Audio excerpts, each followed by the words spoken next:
Hello friends. तो आज हम बनाएंगे मोरिंगा यानी कि सहजन की सब्जी।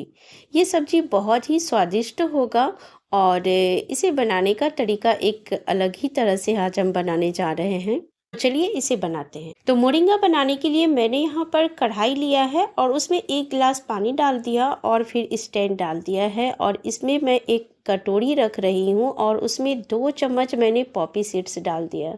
इसके बाद इसमें मैं थोड़ा सा पानी डाल रही हूँ। फिर मैंने इसे एक चम्मच से मिक्स किया। जो भी ऊपर पानी के ऊपर तैर रहा होगा वो नीचे सीड्स बैठ जाएगा। इसके बाद मैंने एक जाली वाला बर्तन लिया और फिर उसमें मैंने डाल दिया मोरिंगा और हम इसे स्टीम करेंगे। तो स्टीम करने के लिए मैंने यहाँ पर कढ़ाई पर जब डाला तो ये बर्तन छोटा पड़ गया और ये ऊपर आ गया था, तो मुझे लगा कि स्टैंड को हटाना पड़ेगा।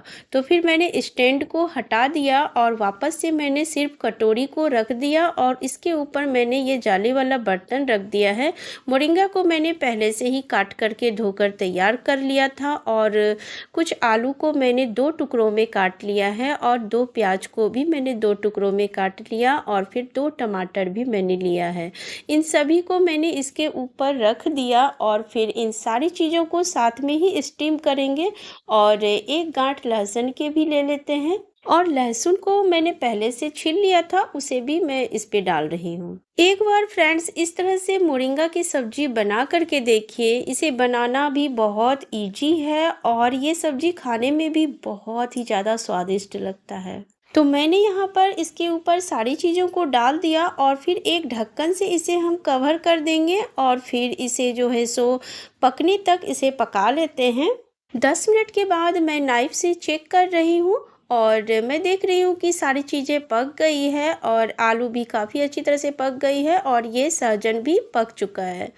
तो चलिए अब इसे निकाल लेते हैं। तो फ्रेंड्स मैंने इसे बाहर निकाल लिया और ये पॉपी सीड्स आप देख रहे हैं, इसमें थोड़ा बहुत पानी चला गया है, तो कोई बात नहीं है, इस पानी को हम इस्तेमाल कर लेंगे।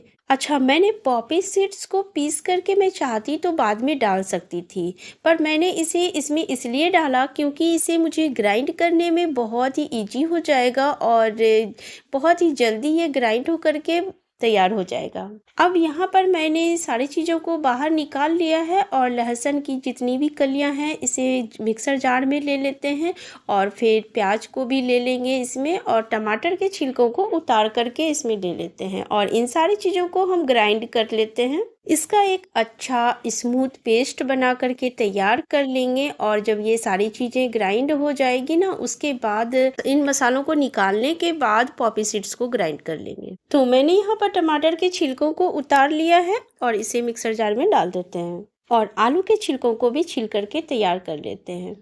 एक बार फ्रेंड्स इस तरह से सब्जी बना करके देखिएगा मोरिंगा की। ये सब्जी खाने में बहुत ही ज़्यादा स्वादिष्ट लगेगी और बहुत ज़्यादा टाइम भी नहीं लगता है, यकीन मानिए, एक बार ट्राई ज़रूर कीजिएगा। जब इधर ये सारी चीज़ों की तैयारी हो गई उसके बाद मैंने वापस से कढ़ाई को चढ़ाया और फिर मैंने इसमें डाल दिया है ऑयल और फिर मैंने थोड़ी सी जीरा डाल दी फोरन में और फिर 2 चुटकी हींग। इसके बाद मैंने इसमें डाल दिया है आलू। इसे मैंने क्यूब साइज में काट करके तैयार कर लिया था और फिर मैंने इसे डाल दिया है और बस इसे मिक्स कर लेते हैं। इसके बाद मैं यहाँ पर आधी टीस्पून डाल रही हूँ टर्मरिक पाउडर और फिर इसे भी मिक्स कर लेते हैं। इसके बाद मैं यहाँ पर डाल रही हूँ मोरिंगा और इसे भी मिक्स कर लेंगे। रेसिपी अगर पसंद आती है तो प्लीज़ एक लाइक कर दिया कीजिए। अगर आप लोग लाइक नहीं करते हैं तो मुझे रेसिपी बनाने में बहुत ज़्यादा मज़ा नहीं आता है। आप लोगों की एक लाइक मुझे काफ़ी मोटिवेट करती है। अब इसमें डाल देते हैं नमक। तो मैं यहाँ पर छोटी चम्मच से 2 चम्मच नमक डाल रही हूँ। नमक आप अपने स्वाद के अकॉर्डिंग डाल सकते हैं। फिर इसे मिक्स कर लेंगे। इसके बाद इसे 2 से 3 मिनट तक इसे भून लेते हैं, क्योंकि अगर हम इसमें अभी मसाला डाल देंगे तो फिर मसाले भूनेंगे और सब्जी अच्छी तरह से भून नहीं पाएगी। तो 2 से 3 मिनट तक के लिए मैंने इसे भून लिया। इसके बाद मैंने इसमें डाल दिया मसाले कुछ। तो उसमें मैंने डाला है 2 चम्मच धनिया पाउडर, 1.5 चम्मच जीरा पाउडर और फिर 1 चम्मच मैंने इसमें डाला है तीखी वाली रेड मिर्च। इन सारे मसालों को डाल करके मैंने मिक्स किया।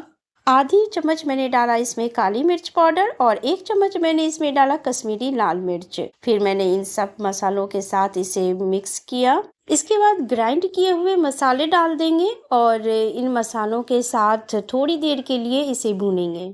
और फिर ग्राइंडर जार में जो भी मसाले लगे हुए हैं उसमें थोड़ा पानी डाल करके उसे भी डाल देते हैं। तो जो लोग मेरे चैनल पर न्यू हैं प्लीज़ वो लोग मेरे चैनल को सब्सक्राइब कर लीजिए ताकि मेरी ऐसी ही रेसिपी आप लोगों को मिलती रहे। और अगर फेसबुक पर हैं तो प्लीज़ उसे फॉलो कर लीजिए।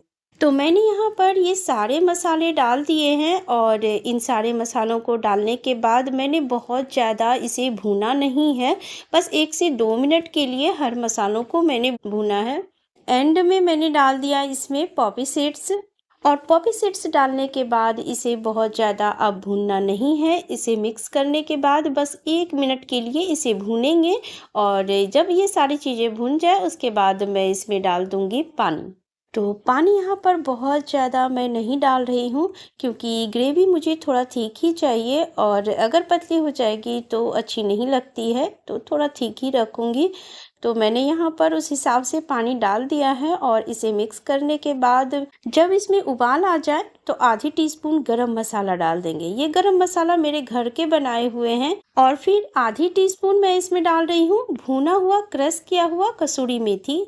इसके बाद मैंने धनिया पत्ती से गार्निश किया और इसे मैंने थोड़ा सा मिक्स किया है, बहुत ज़्यादा मिक्स नहीं करना है। और आपने नोट किया होगा कि जब से मैं मसाला डाल रही थी मैंने नमक नहीं डाला था, तो मसालों और ग्रेवी के लिए मैं यहाँ पर आधी टीस्पून नमक डाल रही हूँ और इसे मिक्स कर लिया है। और ये सब्जी बनकर तैयार हो गया है। इसे बनाने में मुझे बहुत ज़्यादा टाइम बिल्कुल नहीं लगा।